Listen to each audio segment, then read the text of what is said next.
لوگ کہہ رہے ہیں کہ جی بڑی آہستہ آہستہ مارچ جا رہی ہے. آہستہ تو مارچ نے جانا ہی تھا. جب ایک حملہ ہوا وزیر آباد میں اور سب کے سامنے ایک مجھے مارنے کا جو پوری سازش تھی، تو اس کی وجہ سے جو ہوا وہ تو مارچ نے آہستہ ہونا ہی تھا.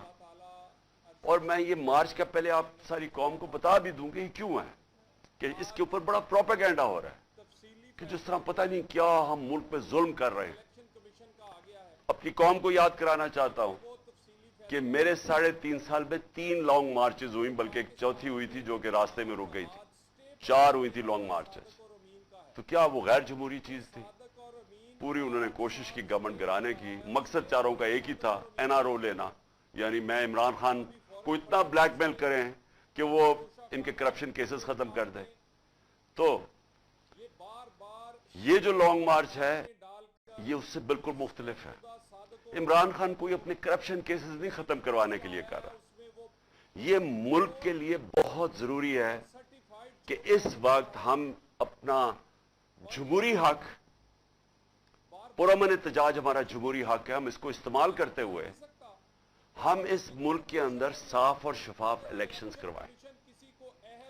میں ساری اپنی قوم کو کہنا چاہتا ہوں کہ 7 مہینے سے میں کہہ رہا ہوں کہ جو ایک یہ رجیم چینج سازش ہوئی، جو ہینڈلرز نے اور یہ سازشوں نے مل کے حکومت گرائی ہماری، میں یہ تب سے کہتا جا رہا ہوں کہ ان سے نہ سنبھالی جانی تھی، کیونکہ ان کا ماضی 30 سال سے تو یہ 2 خاندان ملک کے اوپر بیٹھے ہوئے ہیں. تو اگر انہوں نے کچھ کرنا تھا تو 30 سال پہلے کر لیتے. ان کے دور میں تو بنگلہ دیش بھی آگے نکل گیا، ہندوستان بھی ہمارے سے آگے نکل گیا. اس سے پہلے ہم ان سب سے آگے تھے 90 کی دہائی تک. تو انہوں نے اگر کچھ کرنا ہوتا تو کر چکے ہوتے. تو ان کو جب جنہوں نے بھی لے کے آیا اور ہینڈلرز نے بٹھایا ہمارے اوپر، میں تو 7 مہینے سے کہہ رہا ہوں کہ یہ ملک کو تباہی کی طرف لے کے جا رہے ہیں. میں نے معیشت کے اوپر بتایا کہ ان سے نہیں سنبھالی جائے گی، کیونکہ جو معیشت چھوڑ کے گئے تھے وہ تو پاکستان کو دیوالیہ نکال کے گئے تھے 2018 میں. تو اب انہوں نے کیسے ٹھیک کرنی تھی؟ جو ایک ملک کے معیشت کو تباہ کرے ہیں وہ ٹھیک تو نہیں کر سکتے.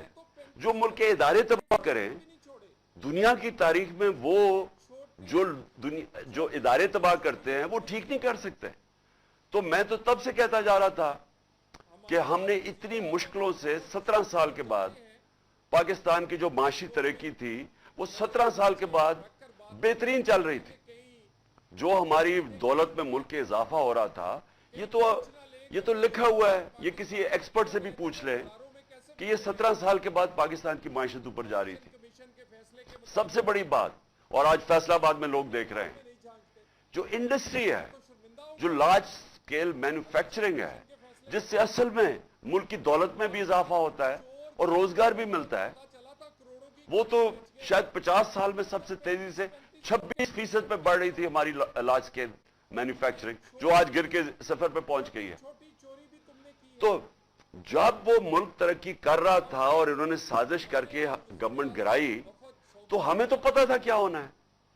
جو ہینڈلرز بیٹھے ہوئے تھے ہم ان کو بھی کہتے رہے یہ سمجھ جاؤ کہ جو آپ نے ایکسپیریمنٹ کیا یہ فیل ہو گیا. آج قوم ساری سمجھتی ہے فیل ہو گیا، وہ ایکسپیریمنٹ فیل ہو گیا. بدقسمتی یہ ہے کہ کوئی کوشش نہیں کی گئی کہ ہاں غلطی ہوگی ہم ٹھیک کر لیں اس کو. اور ٹھیک صرف ایک راستہ تھا جو میں 7 مہینے سے کہہ رہا ہوں، اور وہ ہے صاف اور شفاف الیکشن. تو اس کے لیے یہ مارچ ہے. کوششیں کر رہے ہیں کہ اس ملک کے اندر اس دلدل سے ملک کو نکالنے کے لیے، جدھر جو معیشت کا ہر شعبہ وہ نیچے چلا گیا. ٹیکس کلیکشن وہ نیچے چلی گئی ہے، ایکسپورٹس وہ نیچے چلی گئی ہیں. بیرون ملک پاکستان جو ریمیٹنسز بھیجتے تھے، اور کھاریاں وہ شہر ہے جدھر سب سے زیادہ لوگ باہر جا کے کام کرتے ہیں، وہ جو پیسہ بھیجتے تھے، جو ریمیٹنس جس پہ پاکستان چل رہا تھا اور ہماری دور میں ریکارڈ ریمیٹنسز تھی، وہ نیچے جانی شروع ہو گئی ہیں. نیچے جانی شروع ہو جائیں تو سب سے بڑا سوال یہ ہے کہ اب ہم پیسہ